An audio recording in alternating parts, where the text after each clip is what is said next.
Let's take a trip back to Beverly Hills, California.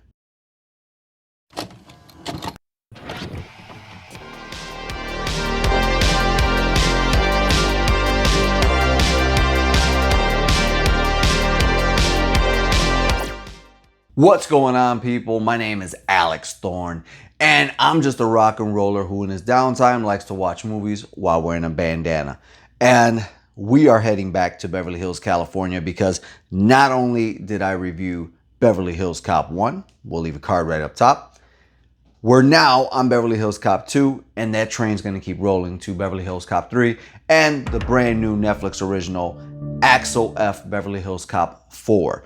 But as of right now, we're taking a trip back to 1987 when Eddie Murphy was truly the biggest comedy action star in Hollywood. By 1987, Eddie Murphy was the premier comedy star in Hollywood and would remain that way for many, many years. By this time, Trading Places, 48 Hours, Beverly Hills Cop, and The Golden Child were released.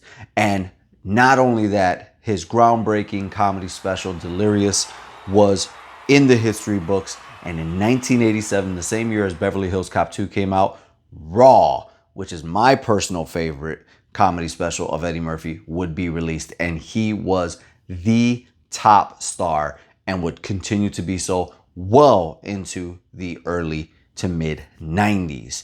And let's talk about what Beverly Hills Cop 2 is about, because how is Axel Foley making his way back into Beverly Hills? Axel Foley returns to Los Angeles to help solve another case. This time he must direct his efforts towards unraveling the Alphabet crimes. The investigation puts him on a trail of a legal arms dealer and a hit lady. But most importantly, Lieutenant Bogomil is in critical danger as a result of these new criminals in Beverly Hills. Right away, you get a sense that the budget has been upped for Beverly Hills Cop 2. Not only has the budget been upped, but Axel Foley is no longer driving around in a crappy old beat-em-up car. He's in a Ferrari with those cool pop-up front headlights.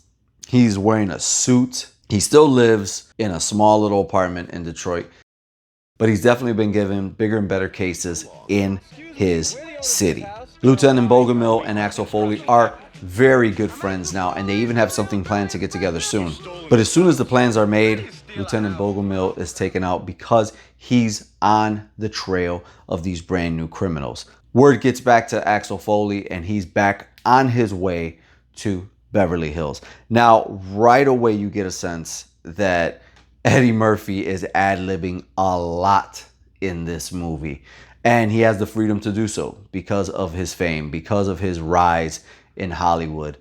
He not only is trusted with ad-libbing, but he is bona fide star by this time. Not only is this film going to be about Axel Foley, but you instantly notice that they are going to involve John Taggart and Billy Rosewood even more, which is great because the chemistry between all three is on point in this movie. But there's also one other star in this movie who really was a staple for 80s B movies. Even though this is an A flick, she would go on to star in her own B-level movies, Bridget Nielsen.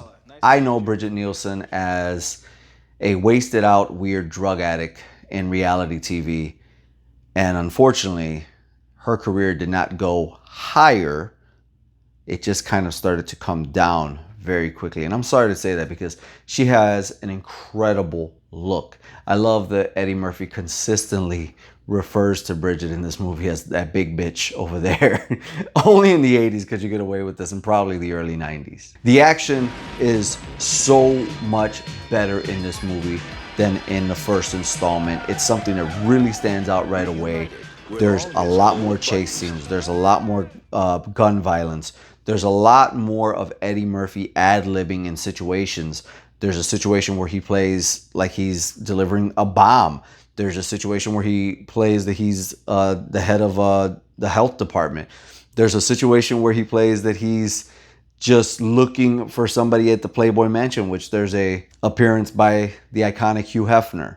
So everything you would want out of a Beverly Hills Cop movie happens in this movie. And I think this is the entry in the series that solidified this movie as being a bona fide 80s classic. There are a lot of sequels that get talked about for being better than the original. Terminator 2, Aliens is also spoken about, Blade 2, X2 from the X-Men. These are all movies where people say the second one is better than the original. And I gotta say, I think that Beverly Hills Cop 2 is way better than the first entry. And with that being said, I think we should go to the does it hold up system. Let's see what we're talking about here. As far as acting goes, I'm going to give this movie 5 bandanas out of 5. Everybody knows their role and they're comfortable with it. As far as effects go, this is an easy 4 out of 5. And as far as story goes, definitely giving this movie 4 bandanas out of 5. It knows what it's doing. It's easy to digest, and you're really just there to see Axel Foley do his thing. So with the question of, does Beverly Hills Cop 2 stand the test of time? Does it hold up? It absolutely holds up, because as I mentioned, everybody's comfortable in their role. They amped everything up to 11. If you wish you got more of Axel Foley, John Taggart, and Billy Rosewood, they're together more in this. If you wanted more nudity, there's more nudity in this, and so on and so forth.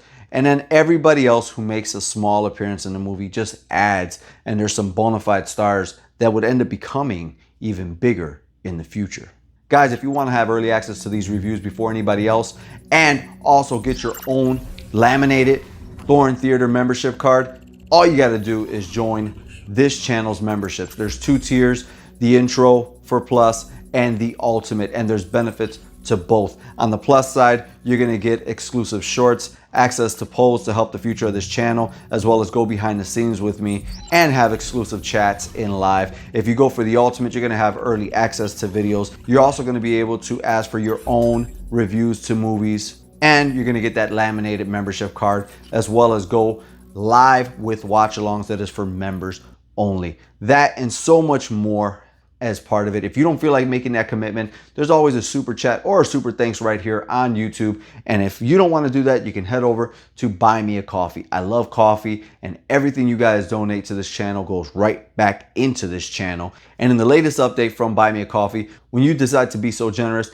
I can respond with a video response to your note of why you felt like you should donate to this channel. Which, by the way, I have to give a shout out to one of the coolest dudes here on YouTube, Viking Samurai, brother. Thank you so much for buying me 5 coffees. You are a star in the making. Continue to follow your dreams into the movie field. You got a presence on screen, brother. Follow that dream. And as for me, I'm Alex Thorn, and I got to work on my new single and watch Beverly Hills Cop 3 so I can come back to this channel and review it for you.